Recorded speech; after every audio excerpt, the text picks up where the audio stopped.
ಕರುನಾಡ ಕಿರಣ, ನಾಡು ನುಡಿ ಸುದ್ದಿ ಸ್ವಾರಸ್ಯ. ದಿವಂಗತ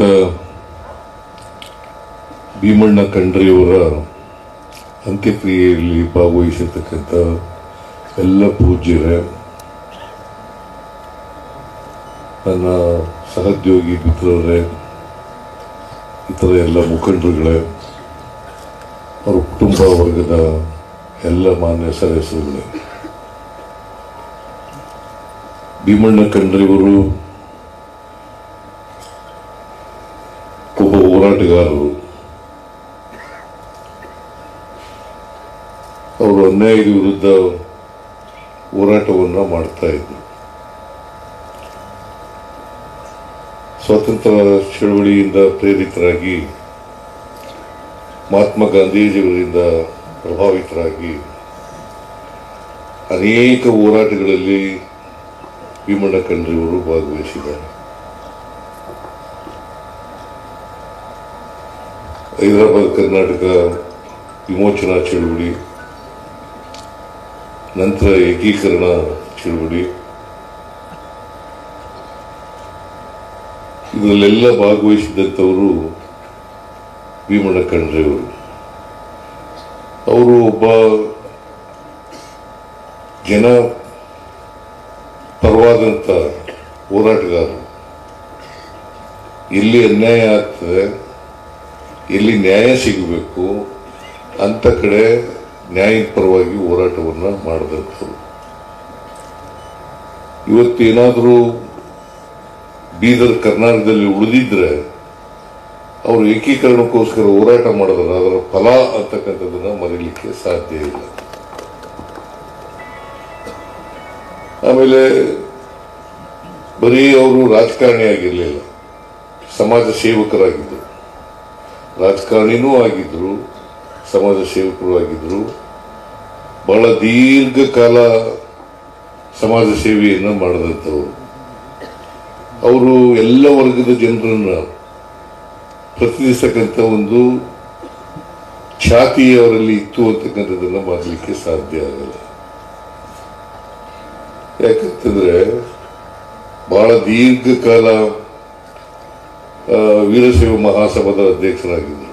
ಸುಮಾರು 12 ವರ್ಷಗಳ ಕಾಲ ವೀರಶೈವ ಮಹಾಸಭಾದ ಅಧ್ಯಕ್ಷರಾಗಿದ್ದರು. ಆಗ ಅಧ್ಯಕ್ಷರಾಗಿದ್ದಂಥ ಸಂದರ್ಭದಲ್ಲಿ ಎಲ್ಲ ಜನರನ್ನು ಕೂಡ ಒಟ್ಟುಗೂಡಿಸ್ತಕ್ಕಂಥ ಕೆಲಸವನ್ನು ಮಾಡಿದ್ರು. ಯಾಕಂತಂದ್ರೆ ನಾವೆಲ್ಲರೂ ಕೂಡ ಮನುಷ್ಯರಾಗಿರ್ತಕ್ಕಂಥ ರೀತಿಯಲ್ಲಿ ಕೆಲಸವನ್ನು ಮಾಡಿದ್ರು.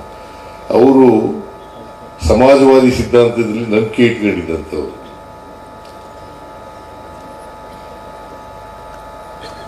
ಹಾಗಾಗಿ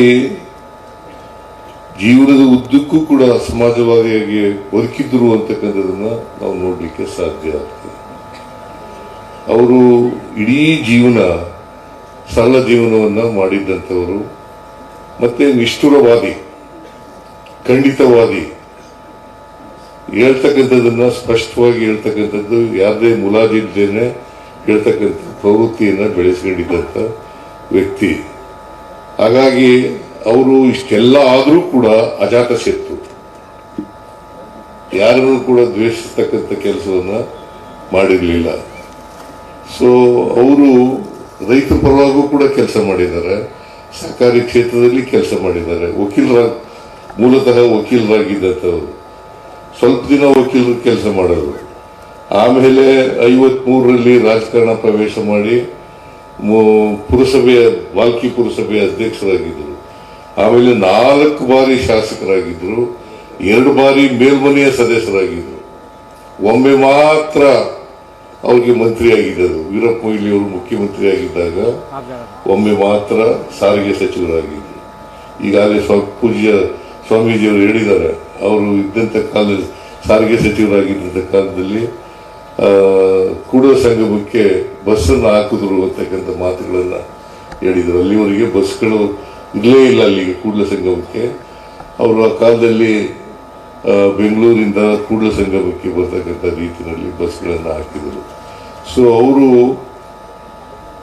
ಲೋಕೋಪಯೋಗಿ ಇಲಾಖೆ, ನೀರಾವರಿ ಮತ್ತೆ ಶಿಕ್ಷಣ ಮತ್ತು ಸಹಕಾರ ಈ ಕ್ಷೇತ್ರಗಳಲ್ಲಿ ಹೆಚ್ಚು ಕೆಲಸಗಳನ್ನು ಮಾಡಿದ್ರು ಅಂತಕ್ಕಂಥದ್ದನ್ನು ಮರೀಲಿಕ್ಕೆ ಸಾಧ್ಯ ಇಲ್ಲ.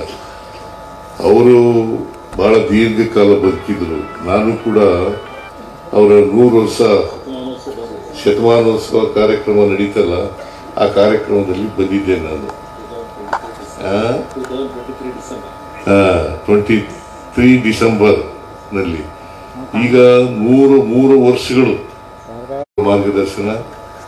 ಅವರು ಯುವಕರಿಗೆ, ವಿಶೇಷವಾಗಿ ಯುವ ಜನಾಂಗಕ್ಕೆ ದಾರಿದೀಪ ಅಂತಕ್ಕಂಥ ಮಾತುಗಳನ್ನ ಬದುಕಿದ್ದಾರೆ ಭೀಮಣ್ಣ ಖಂಡ್ರೆ ಅವರು.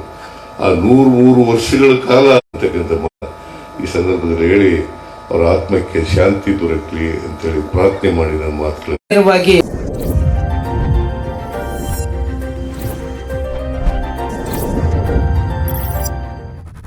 ಕರುನಾಡ ಕಿರಣ, ನಾಡು ನುಡಿ ಸುದ್ದಿ ಸ್ವಾರಸ್ಯ.